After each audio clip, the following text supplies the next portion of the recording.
డబ్బును మీరు మేనేజ్ చేస్తే మీరు మంచివారు, డబ్బు మిమ్మల్ని మేనేజ్ చేస్తే మీరు చెడ్డవారు. మనీ మేనేజ్మెంట్ అంటే లక్షల రూపాయలు, కోట్ల రూపాయలు మేనేజ్ చేయడం కాదు, మీ దగ్గర ఉన్న 100 రూపాయలకు కూడా సరిగ్గా మేనేజ్ చేయగలగడం. మనీ చెడ్డది, డబ్బున్న వాళ్ళు ఇంకా చెడ్డవాళ్ళు. అంబానీ అదానిలు అయితే ఇక దేశద్రోహులు. మన దేశంలో ప్రతి 100 మంది మిడిల్ క్లాస్ వ్యక్తుల్లో 8 మంది వ్యక్తులు పేదరికంలోకి నెట్టబడుతున్నారు. దాదాపు 90% మంది ప్రైవేట్ ఎంప్లాయీస్ జాబ్స్ మారడానికి కారణం వారికి శాలరీ సరిపోక కాదు, జాబ్ సాటిస్ఫాక్షన్ లేక. విజయానికి 5 మెట్లు ఉన్నాయనుకోండి, 2వ మెట్టు నుండి 5వ మెట్టు వరకు మీకు సాయం చేసేవారు, మిమ్మల్ని ప్రోత్సహించేవారు చాలా మంది దొరుకుతారు. కానీ మొదటి మెట్టు మాత్రం నువ్వు ఒక్కడివే ఎక్కాలి. ఒక బిజినెస్ స్టార్ట్ చేయాలంటే మీకు 5 రిసోర్సెస్ కావాలనుకోండి, అందులో 5వ ఐటమే డబ్బు. స్టాక్ మార్కెట్లో ట్రేడింగ్ చేసే 100 మందిలో ఒక్కడు మాత్రమే ప్రాఫిట్ లో ఉంటాడు, మిగతా 99 మంది నష్టపోతారు. క్రెడిట్ కార్డు వాడకూడదు అని మనం ఒక వీడియోలో చెప్పాం. మళ్ళీ తర్వాత వీడియోలో క్రెడిట్ కార్డు వాడండి, దానివల్ల ఎన్ని లాభాలు కూడా చెప్పాం. మొదటి ₹1,00,00,000 సంపాదించడం కష్టం, కానీ 2వ ₹1,00,00,000 సంపాదించడానికి మొదటి దాంట్లో పావువంతు కష్టం సరిపోతుంది. ఎందుకంటే ఒక ఇల్లును, అపార్ట్మెంట్ను ఇన్వెస్ట్మెంట్ కోసం, కిరాయిల కోసం, షో ఆఫ్ కోసం కొంటున్నారు అంటే మీకు ఫైనాన్షియల్ నాలెడ్జ్ పెద్దగా లేదు అని అర్థం. ఉచిత పథకాలు తీసుకునే 90% మంది వ్యక్తులు ఎప్పటికీ ధనవంతులు కాలేరు. ఒక పక్కన ₹10 కొట్టేసి ఇంకొక పక్క నుండి నాకు ₹100 కావాలని యాగాలు, హోమాలు చేస్తే ఏమీ రాదు. దశాబ్దాలు మారుతున్నాయి, తరాలు మారుతున్నాయి. పేదవారు మధ్యతరగతిలోకి మారుతున్నారు, మధ్యతరగతి వారు ధనవంతులు అవుతున్నారు, ధనవంతులు కోటీశ్వరులు అవుతున్నారు. కానీ కొంతమంది ఏమో ఎక్కడ వేసిన గొంగలి అక్కడే అన్నట్లుగా ఉంటున్నారు. ఎందుకంటే వారికి డబ్బు పట్ల ఉండే కొన్ని అపనమ్మకాలు లేదా అపోహలు. వారి బిలీఫ్ సిస్టమ్ మార్చడానికే మనం ఈ వీడియోలో 11 రకాల అలాంటి అపోహలను తెలుసుకోబోతున్నాం. మీకు ఈ వీడియో నచ్చితే లైక్ చేసి కామెంట్ చేయండి, మరియు తెలిసిన వారందరికీ షేర్ చేయండి. Number 1, more money is equal to more happiness. ఎంత డబ్బు ఉంటే అంత సంతోషం. డబ్బే సర్వస్వం, డబ్బులోనే అంతా ఉందనుకుంటారు చాలా మంది. డబ్బుతో బెడ్ కొనగలం, కానీ నిద్రను కొనలేము. డబ్బుతో పుస్తకాన్ని కొనగలరు, కానీ జ్ఞానాన్ని కొనలేము. డబ్బుంటే ఒక తోడును తెచ్చుకోగలరు, కానీ ప్రేమను పొందలేరు. డబ్బుంటే యాగాలు, హోమాలు, మొక్కులు, రుద్రాక్షలు కొనవచ్చు, కానీ దేవుడి కృపను పొందలేరు. ఎందుకంటే దానికి కావాల్సింది మీరు మంచి కర్మలు చేయడం. మీరు గమనించారో లేదో, చాలా మంది అంటే దాదాపు 90% మంది ప్రైవేట్ ఎంప్లాయీస్ జాబ్స్ మారడానికి కారణం వారికి శాలరీ సరిపోక కాదు, జాబ్ సాటిస్ఫాక్షన్ లేక, మనసు చంపుకొని పని చేయలేక. సింపుల్ లివింగ్, హై థింకింగ్, లో ప్రొఫైల్ అనే కాన్సెప్ట్ కూడా మీరు మనసులో పెట్టుకోవాలి. నెంబర్ 2, ఇంత చిన్న వయసులో రిటైర్మెంట్ ప్లానింగ్. నాకు ఇంకా 30 ఏళ్ళు కూడా నిండలేదు, అప్పుడే రిటైర్మెంట్ ప్లానింగ్ ఏంటి? ఇప్పుడేగా పెళ్ళైంది, అప్పుడే రిటైర్మెంట్ గురించి ఆలోచించడం దీనికి? ఈ రోజుల్లో చాలా మంది చేసేది ఏంటంటే 40-45 సంవత్సరాలకే రిటైర్మెంట్ అవుతున్నారు. రిటైర్ యంగ్, రిటైర్ రిచ్ అనే కాన్సెప్ట్ ను వంట పట్టించుకుంటున్నారు. మీరు కనీసం 50 సంవత్సరాలకో 60 సంవత్సరాలకో రిటైర్మెంట్ ప్లానింగ్ చేసుకోలేదు అంటే మిమ్మల్ని ఎవరూ కాపాడలేరు. మీరు ఇప్పుడు లీడ్ చేస్తున్న లైఫ్ స్టైల్ రిటైర్మెంట్ తర్వాత కూడా అలాగే ఉండాలంటే మీరు ఎంత డబ్బు సంపాదించాలి? అది 3 కోట్ల, 5 కోట్ల, 10 కోట్ల? దానికోసం ఇప్పటి నుండే ప్లాన్ చేసుకోవాలి. అందుకోసం మీరు ఎస్ఐపి చేయాలా, పీపీఎఫ్ లో ఇన్వెస్ట్ చేయాలా, లేక ఈపీఎఫ్ లో ఇన్వెస్ట్ చేయాలా అన్న విషయం మీకు ఖచ్చితంగా తెలిసి ఉండాలి. Number 3, no coffee will solve your problems. చిన్న చిన్న ఖర్చులు పెద్దగా పట్టించుకోకూడదు. రిలాక్సేషన్ కోసం రోజుకు 10 టీలు తాగుతాను, 10 సిగరెట్లు తాగుతాను, అవన్నీ పెద్దగా పట్టించుకోకూడదు అనే వారి కోసం అన్నమాట ఇది. మనీ మేనేజ్మెంట్ అంటే లక్షల రూపాయలు, కోట్ల రూపాయలు మేనేజ్ చేయడం కాదు, మీ దగ్గర ఉన్న 100 రూపాయలకు కూడా సరిగ్గా మేనేజ్ చేయగలగడం. అలానే ఎంజాయ్ చేయకూడదా అంటే ఎంజాయ్ చేయొచ్చు, కానీ లిమిట్స్ లో. ఆ లిమిట్స్ ఏంటి అని మీరు తెలుసుకుంటే మేనేజ్ చేయడం చాలా ఈజీ. ఒక చిన్న లీకేజ్ కూడా ఒక పెద్ద షిప్ ను ముంచేస్తుంది అన్న మాట మీరు చాలా సార్లు వినే ఉంటారు. నెంబర్ 4, బిజినెస్ చేయాలంటే పెట్టుబడి ఎక్కువగా కావాలి. ఒక బిజినెస్ స్టార్ట్ చేయాలంటే మీకు 5 రిసోర్సెస్ కావాలనుకోండి, అందులో 5వ ఐటమే డబ్బు. మీకు 10 రిసోర్సెస్ కావాలనుకోండి, అందులో 10వ ఐటమ్ మాత్రమే డబ్బు. ఒక వ్యక్తి నాకు కాల్ మీ ఫోర్ యాప్ లో కాల్ చేశాడు. అతడు 10 సంవత్సరాల నుండి నిరుద్యోగంగా ఉన్నాడంట.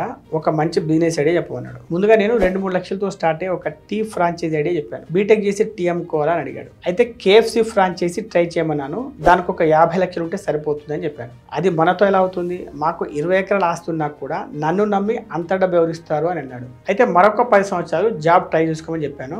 ఎందుకంటే విజయానికి 5 మెట్లు ఉన్నాయనుకోండి, 2వ మెట్టు నుండి 5వ మెట్టు వరకు మీకు సాయం చేసేవారు, మిమ్మల్ని ప్రోత్సహించేవారు చాలా మంది దొరుకుతారు. కానీ మొదటి మెట్టు మాత్రం నువ్వు ఒక్కడివే ఎక్కాలి. మొదటి ₹1,00,00,000 సంపాదించడం కష్టం, కానీ 2వ ₹1,00,00,000 సంపాదించడానికి మొదటి దాంట్లో పావువంతు కష్టం సరిపోతుంది. ఎందుకంటే అప్పుడు మీకు సహాయం చేసేవారు దొరుకుతారు కాబట్టి. ఎందుకు దొరుకుతారంటే వారు సహాయం చేయకపోయినా నువ్వు మరొక ₹1,00,00,000 సంపాదిస్తావనే నమ్మకంతో. నెంబర్ 5, నాకెందుకు ఎమర్జెన్సీ ఫండ్? క్రికెట్ మ్యాచ్ లో బ్యాట్స్మెన్ కు, వికెట్ కీపర్ కు హెల్మెట్ ఎందుకు?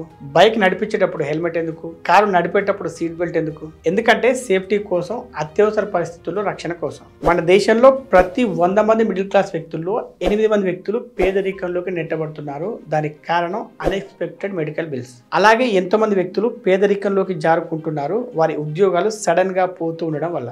కరోనా సమయంలో చాలా మంది రోడ్డున పడడం మనందరికీ తెలుసు. ఎందుకంటే వారికి కనీసం 6 నెలల ఎమర్జెన్సీ ఫండ్ లేకపోవడం వల్ల. నెంబర్ 6, స్టాక్ మార్కెట్ అంటే లక్, పెద్ద రిస్క్. స్టాక్ మార్కెట్ లో ఎంతో మంది లాస్ అయ్యారు, ఎంతో మంది ఆత్మహత్య చేసుకున్నారు. కాబట్టి స్టాక్ మార్కెట్ అంటే ఒక పెద్ద రిస్క్.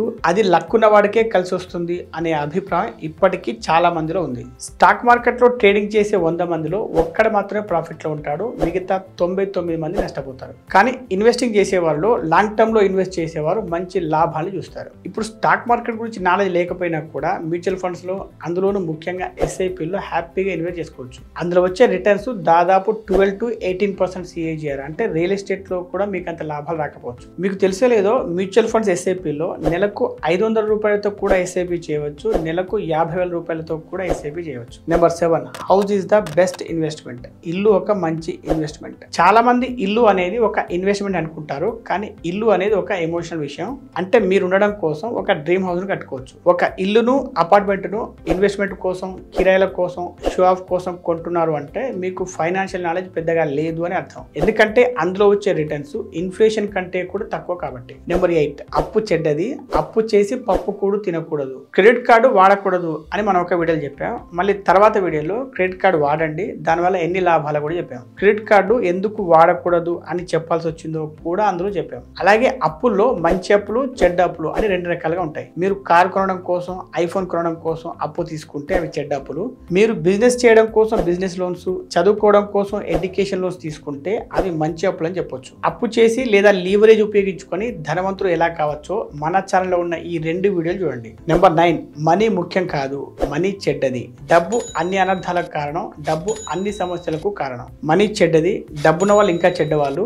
అంబానీ, అదానీలైతే ఇక దేశద్రోహులు. లక్షల్లో కోట్లలో జీతాలు తీసుకుంటూ ట్యాక్సులు కట్టేవారు సంఘ విద్రోహులు అని అనుకుంటారు చాలా మంది. కానీ తిండికి డబ్బు కావాలి, బట్టకి డబ్బు కావాలి, ఇల్లు కొనాలన్నా, కిరాయి కొనాలన్నా కూడా డబ్బు కావాలి. తెలంగాణలో ఉచిత పథకాల కోసం అప్లై చేసుకున్న 1,00,00,000 మంది పేదవారికి అవి దక్కాలంటే అన్ని అనర్థాలకు కారణమైన ఈ డబ్బే కావాలి. మొత్తానికి చెప్పాలంటే డబ్బును మీరు మేనేజ్ చేస్తే మీరు మంచివారు, డబ్బు మిమ్మల్ని మేనేజ్ చేస్తే మీరు చెడ్డవారు. నెంబర్ 10, ఉచిత పథకాలతో వచ్చే డబ్బు, మన డబ్బు కలిపితే కోటీశ్వరులు కావచ్చు. ఉచిత పథకాలు తీసుకునే 90% మంది వ్యక్తులు ఎప్పటికీ ధనవంతులు కాలేరు. ఆ మాటకు వస్తే వారి పిల్లలు కూడా. ఆ 10% కూడా ఎవరంటే ఉచిత విద్యను, వైద్యాన్ని ఉపయోగించుకొని మిగతావి తాము కష్టపడి సంపాదించుకునేవారు. వెనిజులా లాంటి దేశాన్ని చూసినా, మన దేశాన్ని చూసినా కూడా ధనవంతులు మరింత ధనవంతులు కావడానికి, పేదవారు మరింత పేదవారిగా మారడానికి కారణం ఈ ఉచిత పథకాలే. నెంబర్ 11, జాతకం బాగాలేదు, మొక్కులు తీర్చలేదు, పితృదేవతల శాపం ఉంది, అందుకే నేను ధనవంతుని కాలేకపోతున్నాను. ఈ కష్టం ఇంకా ప్రభాస్ కెరియర్ కష్టం. జీవితంలో ప్రభాస్ హిట్ కొట్టలేడు అని వేణుస్వామి జ్యోతిష్యం చెప్పాడు, కానీ ప్రభాస్ హిట్ కొట్టాడు. ఇక్కడ వేణుస్వామి చెప్పింది తప్పు అని మనం చెప్పలేము. ఏలినాటి శని అంటే దరిద్రం అని అనుకుంటారు చాలా మంది, కానీ ఆ టైంలోనే కోటీశ్వరులైన వారు చాలా మంది ఉన్నారు. కొంతమంది అయితే రోజుకొక గుడికి వెళ్ళి, రోజుకొక దేవుడి దగ్గరికి వెళ్ళి మొక్కుల పేరుతో హంగామా చేస్తుంటారు తమ సమస్యలని తీరాలని. ఇలాంటి వారంతా చేయాల్సింది ఒకటే, కర్మ సిద్ధాంతం ప్రకారం మీ దగ్గర ఉన్న దాంట్లో కొంత ఇతరులకు సాయం చేయండి, దాన ధర్మాలు చేయండి, చిన్న చిన్న త్యాగాలు చేయండి, న్యాయంగా ఉండండి. అప్పుడు మీరు దేవుడి దగ్గరికి వెళ్ళండి. ఒక పక్కన 10 రూపాయలు కొట్టేసి ఇంకొక పక్కన నుండి నాకు 100 రూపాయలు కావాలని యాగాలు, హోమాలు చేస్తే ఏమీ రాదు. 10 రూపాయలు దానం చేసి న్యాయంగా రావాల్సిన 100 రూపాయలు అడగండి, అప్పుడు మీకు 1000 రూపాయలు వస్తాయి. సూటిగా సుత్తి లేకుండా చెప్పిన ఈ వీడియో మీకు నచ్చితే లైక్ చేసి కామెంట్ చేయండి, మరియు తెలిసిన వారందరికీ షేర్ చేయండి. Be rich, stay rich.